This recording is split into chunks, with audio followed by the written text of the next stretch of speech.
sa ating lahat.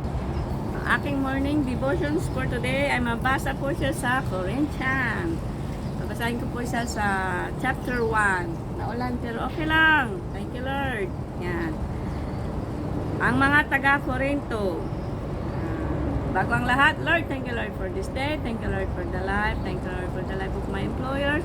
Thank you Lord sa part na to. Thank you Lord sa opportunity binibigay mo sa aking buhay at pagpalain mo Lord sa ang lahat po ng manonood ng aking munting channel. Naway sila rin po ay magkaroon po ng godly desire sa kanilang mga buhay. In Jesus name I pray. Amen. Yan.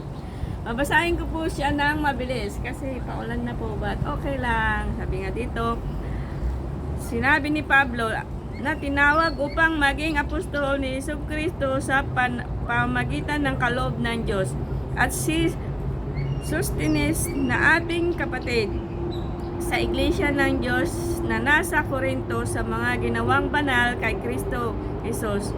Mga tinawag na banal kasama ng lahat ng bawat lugar ay tumatawag sa pangalan ng ating Panginoong Jesucristo na sa kanila at ating Panginoon. Sumainyo nawa ang biyaya at kapayapaang mula sa Diyos sa ating Ama at sa Panginoong Jesucristo.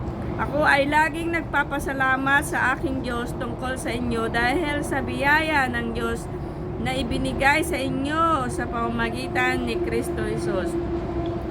Nasa lahat ng mga bagay ay pinayayaman kayo sa Kanya sa bawat uri ng pananalita at kaalaman, kagaya ng patotoo ni Kristo na pinagtibay sa inyo. Kaya't kayo'y hindi nagkukulang sa anumang kaloob habang kayo'y naghihintay sa pagpapakita ng ating Panginoong Jesucristo. Siya rin ang magpapalakas sa inyo hanggang sa katapusan na hindi masusumbatan sa araw ng ating Panginoong Jesucristo. Ang Diyos ay tapat na sa pamamagitan niya ay tinawag kayo tungo sa pakikisama ng kanyang anak at si Jesucristo na ating Panginoon.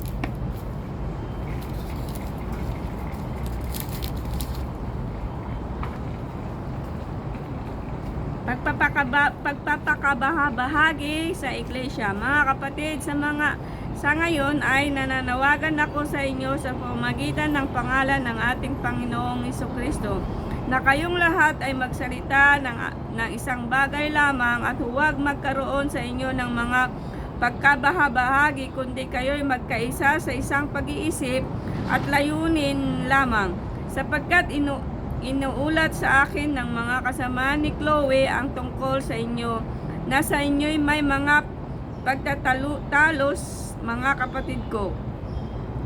Ang ibig kong sabihin ay ang bawat isa sa inyo ay nagsasabi, ako ay kay Pablo, ako kay Apolos, at ako kay Cephas, at ako naman kay Kristo. Si Kristo ba ay nahati?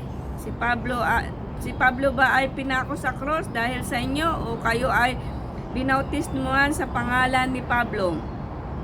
Ako ay nagpapasalamat sa Diyos na hindi ko binautismuhan sinuman sa inyo maliban kay Crispo at kay Gayo. Baka masabi ng sinuman na kayo'y binautismuhan sa pangalan ko. Binautismuhan ko rin naman kayo. Binautismuhan ko rin ang sambahayan ni Estefanias. Maliban sa kanila, hindi ko alam kung ako ay may binautismuhan pang iba. Sapagkat hindi ako isinugo ni Kristo upang magpautismo, kundi upang ipangaral ang magandang balita, hindi sa pamamagitan ng mahusay na pananalita, upang ang krus ni Kristo ay huwag mawalan ng kapangyarihan.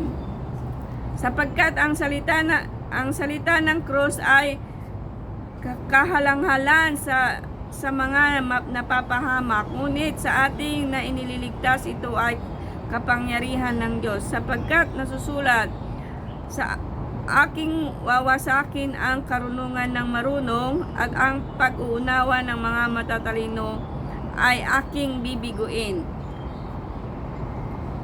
Nasaan ang taong marunong?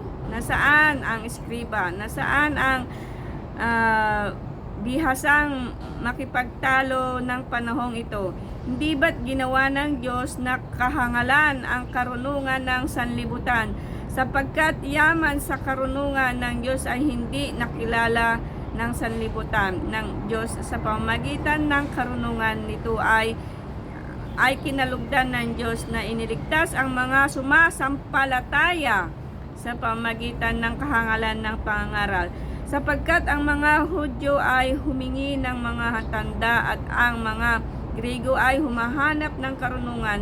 Subalit ipinangaral namin ang Kristo na ipinako sa krus na isang katitisuran ng mga Hudyo at kahangalan sa mga Hintil.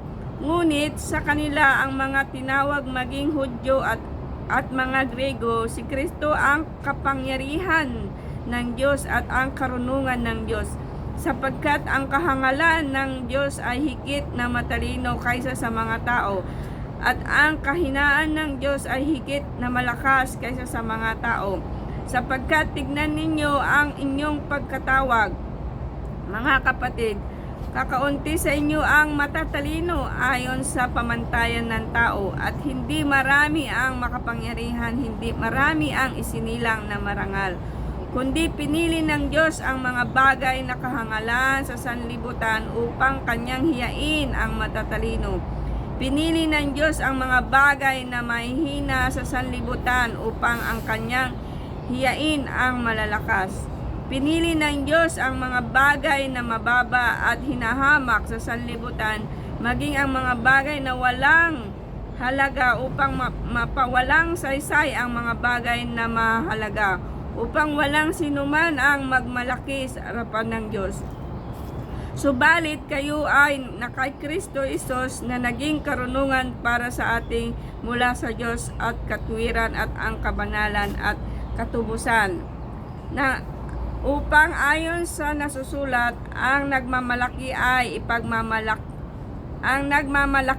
ipagmamalaki ng Panginoon. Ang salita ng Panginoon.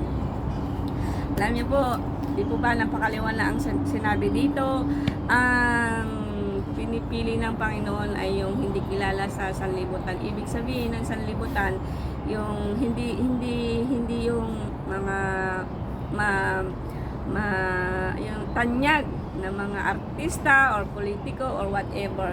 Kita nyo, kung titignan natin ang buhay ni Jesus Christ sa Bible, sila po ay isa sa pinakamahirap na sa pamumuhay sa pamagitan ng kanyang mga magulang na si Jose at saka si Maria. Sa panahon natin ngayon, makikita ninyo hanggang ngayon naman parang yung sa Bible kasi is nanarit na lang yon. Kumbaga, yung kasaysayan nung unang panahon, yung ganon. Sa ngayon, yung ating panahon ngayon, kita nyo, kung titignan nyo, dati alam nyo guys, nahihiya akong magsalita sa video, sa vlog na sinasabi nila. But hindi ko alam na ito palang way na to, ito yung aking magiging, kumbaga, yung aking memories. Alam niyo po yung memories, kagaya ng mga sinauna, di ba? Sina Pablo, nagsulat siya. Ako naman, every Sunday, ito po yung aking day off or holiday, ito po yung aking ginagawa. So, napakahalaga po ang salita ng Panginoon. Bakit po? Dito po tayo minumold. Tignan niyo po, sabi nga po sa Bible, ang hinahamak ayun ang laging ginagamit ng Panginoon, at ang karunungan ng sanlibutan ay wala yun sa paningin ng Panginoon. Kaya tayong mga magpasalamat tayong mga pinili ng Diyos, dahil alam niyo po, kulang man tayo sa kayamanan ng sanlibutan, but mayaman naman po tayo sa pananalita, sa pakikisama, alam niyo po, ang tunay na yaman po hindi po nakikita sa dami ng pera, sa dami ng kaibigan, sa dami ng hindi po yun nakikita po yun yung sa ating pag-iisa. Kung walang-wala na po tayo, kung may peace of mind ka, may malasakit ka sa kapwa na walang hinaantay. Alam niyo po, ang godly eyes yung lagi siyang positive. Kung ikaw ay dati ay inggitira, ngayon ay hindi na. Ibig sabihin, nananahan na sa'yo ang salita ng Panginoon. Dahil pag sinabi na I love you Lord, ibig sabihin yung salitang I love you, alam niyo po yon, kaya hindi ko yun as in madalas na ginagamit, kasi alam niyo po ang I love you is, alam niyo po ang ang I love you, tapos hindi mo naman ginagawa o pinapakita, alam niyo, niloloko niyo lang yung sarili. But kung nagkaroon po tayo ng love with the love of the Lord, makikita po yan kahit hindi po natin sabihin. Dahil po ang love po is yun po yung isang makikita sa isang tao o isang nananampalataya na ang buhay niya ay kasing pag-ibig ng Panginoong Jesucristo. Alam niyo po, pag may pag-ibig ka po na tunay, it doesn't matter yung iyong katabi. Kahit ayaw mo, malalab mo na siya, kasi sabi nga sa Bible, Jesus loved everyone. Patatandaan niyo po, hindi po lahat ng minamahal ng Panginoon ay masasalba. Kumbaga, nasa atin po yung response. Sabi nga po sa John 3:16, for God so loved the world, He gave us the only begotten Son, who believes in Him have eternal life. Ibig sabihin ng have eternal life, dapat po yung ating believes is continuous po, hindi po yung ngayon narinig mo na si Jesus is love me so much, hindi na yun din, hindi po yun nagtatapos, kundi araw-araw po yun sa ating buhay. So hanggang dito na lamang po, at sana po magkaroon din po kayo ng heart desire po na magbasa ng salita ng Panginoon, dahil ito po yung ating oil. Ano yun po yung oil? Yun po yung, kung wala pong salita ng Panginoon, hindi po gagana yung ating spiritual life. So, have a nice day everyone. Bye-bye. So, hindi rin siya natuloy umulan. Yan. Uulan na. Kasi tapos na ako. Glory to God.